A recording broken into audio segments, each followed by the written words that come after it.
Lecture du premier livre de Samuel. Il y avait un homme de la ville de Rama. Dans la montagne d'Éphraïm, il s'appelait Elkana, c'était un Éphratéen. Cet homme avait 2 femmes. L'une s'appelait Anne, l'autre Pénina. Pénina avait des enfants, mais Anne n'en avait pas. Chaque année, Elkana montait de sa ville au sanctuaire de Silo pour se prosterner devant le Seigneur de l'univers et lui offrir un sacrifice. C'est à Silo que résidaient, comme prêtres du Seigneur, les 2 fils d'Éli, Ophni et Pinhas. Un jour, Elkana offrit le sacrifice. Il distribua des parts de la victime à sa femme Pénina, à tous ses fils et à toutes ses filles. Mais à Anne, il donna une part de choix, car il aimait Anne, que pourtant le Seigneur avait rendue stérile. Sa rivale cherchait par des paroles blessantes à la mettre en colère, parce que le Seigneur l'avait rendue stérile.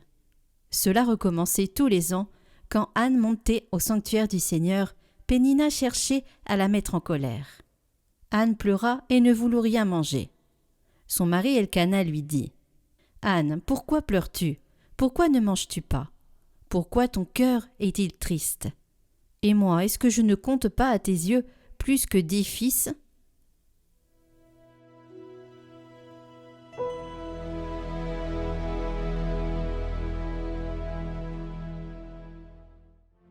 Seigneur, je t'offrirai le sacrifice d'action de grâce.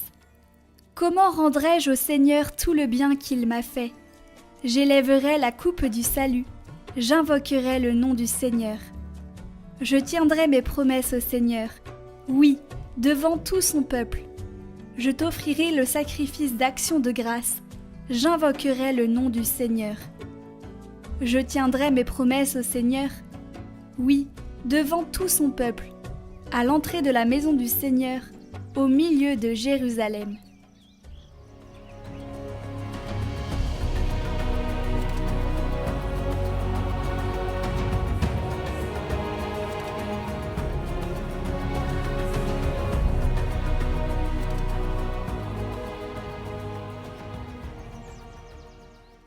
Évangile de Jésus-Christ selon saint Marc.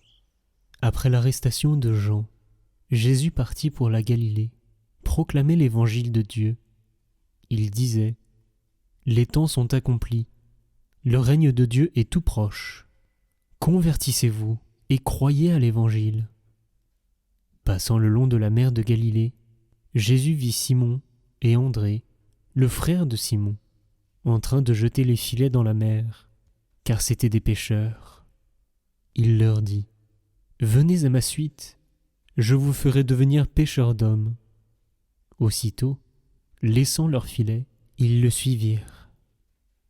Jésus avança un peu, et il vit Jacques, fils de Zébédée, et son frère Jean, qui étaient dans la barque et réparaient les filets. Aussitôt, Jésus les appela.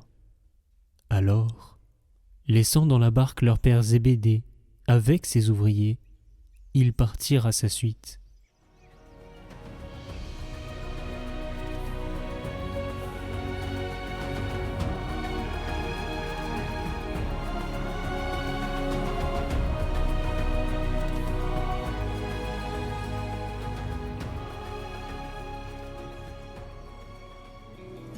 Non seulement une nouvelle, mais une bonne nouvelle. Dans la mesure où notre monde veut être en rupture de Dieu, où on entend se passer de Dieu, s'organiser en deçà de Dieu, Dieu devient pour lui une nouveauté, et le Dieu de l'Évangile redevient une nouvelle. Le chrétien en face de la déchristianisation lutte souvent contre des faits, des événements nouveaux, pour que dure la foi là où il est. Il apparaît comme l'homme du passé. Au contraire, en face de l'athéisme, le chrétien croyant parce qu'il est croyant pose par sa vie une hypothèse de Dieu, la même où il n'y a plus d'hypothèse de Dieu. Sa foi en Dieu est pour ce nouveau monde un phénomène encore plus nouveau. Le chrétien est pour ses frères un homme qui aime les choses du monde à la valeur et dans leur réalité, mais il est aussi un homme qui préfère à toutes ces choses le Dieu dont il est le croyant. Sa préférence l'amène à certains choix. et on le voit ainsi choisir Dieu invisible. Ces choix sont interrogations à neuf pour le monde, sur ce qui dépasse le monde. Quand des hommes ignorent que Dieu est leur bien, nous n'avons pas à nous aligner sur leur ignorance, leur misère. Nous ne devons pas seulement croire, mais comprendre que Dieu vivant de l'Évangile peut être non seulement pour eux une nouvelle, mais une bonne nouvelle.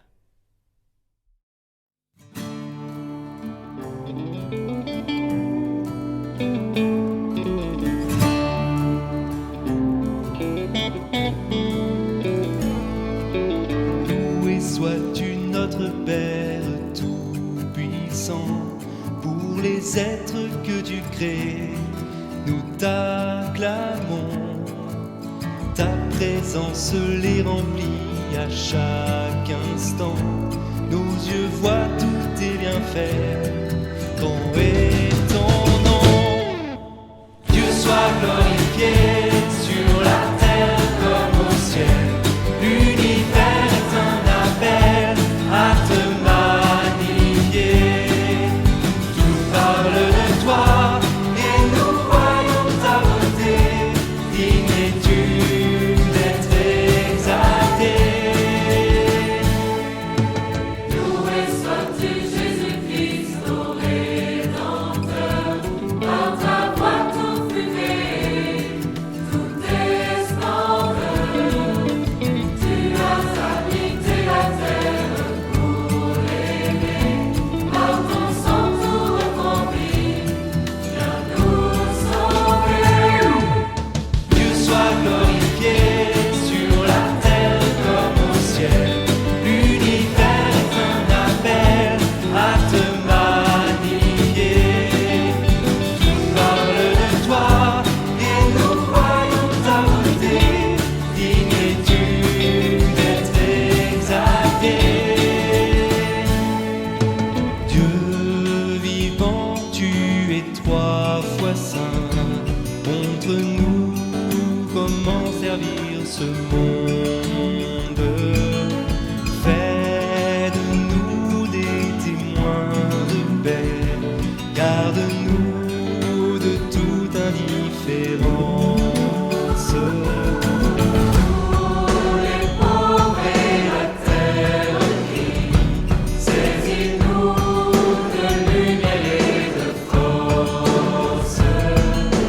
Congarder toute vie saintée, Dieu Seigneur, que règne ta justice.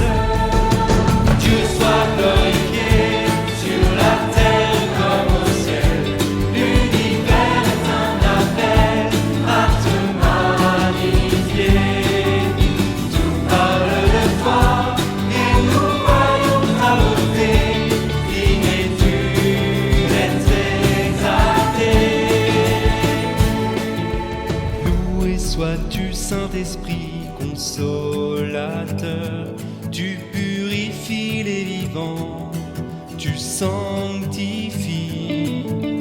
Vois la création gémir dans la douleur, viens la délivrer du mal. Tu es